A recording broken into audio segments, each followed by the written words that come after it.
अस्सलाम वालेकुम क्लास, मैं हूँ आपकी केमिस्ट्री टीचर और आज हम स्टडी करेंगे क्लास 9 के chapter number 1 fundamental of chemistry में लेक्चर नंबर 10 है। हमारा टॉपिक है difference between atomic number and mass number.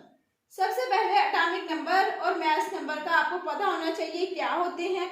Atomic number किसी भी एटम में जो है नंबर ऑफ प्रोटॉन हम देखते हैं उसको कहते हैं एटॉमिक नंबर। और उसमें मास नंबर में हम देखेंगे कि सम है ऑफ प्रोटॉन और न्यूट्रॉन, उसको हम मास नंबर कहेंगे। ये कहाँ प्रेजेंट है, इसकी ऑकरेंस कहाँ है? ये एटॉमिक नंबर जो है वो प्रेजेंट होता है in the nucleus of an atom. और इसी तरह ये भी जो है मास नंबर, ये भी न्यूक्लियस ऑफ एटम के अंदर मौजूद होता है। ठीक है, इसको हम जो एटॉमिक नंबर को रिप्रेजेंट करते हैं जी के साथ और मास नंबर को रिप्रेजेंट करते हैं ए के साथ। जो सेम नंबर ऑफ प्रोटॉन का मतलब होता है कि उसका सेम एटॉमिक नंबर है। और इसको हम जो है इसका मास नंबर को कैलकुलेट करने के लिए हम फार्मूला यूज करेंगे A = G+n, यानी कि G से क्या मतलब है प्रोटॉन और न्यूट्रॉन को प्लस करेंगे तो हमें मास नंबर मिल जाएगा। फिर इसमें आ जाता है isotopes. Isotopes have same atomic number और जो मास नंबर है उसमें हम देखेंगे isotope have different mass number.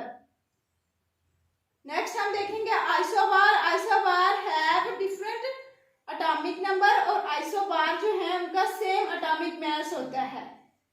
हमारे पास आ जाते हैं एग्जांपल्स। एग्जांपल्स में हम सबसे पहले देखेंगे हाइड्रोजन।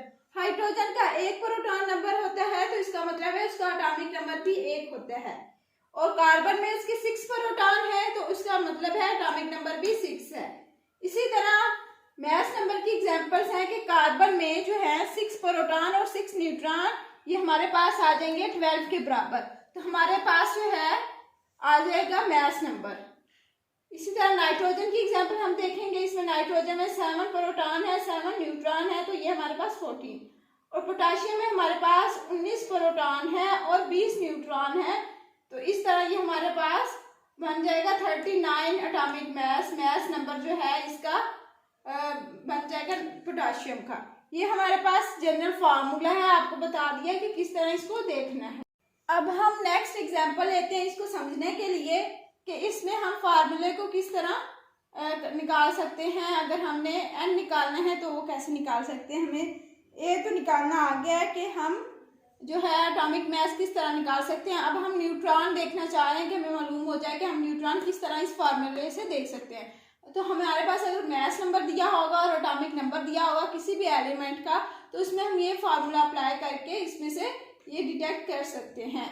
तो ये था आज का हमारा टॉपिक एटॉमिक नंबर और मास नंबर के बारे में। होप सो आपको समझ आ गई होगी।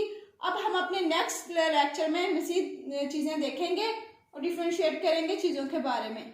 Thank you for watching. If you have any question ask me in comment box.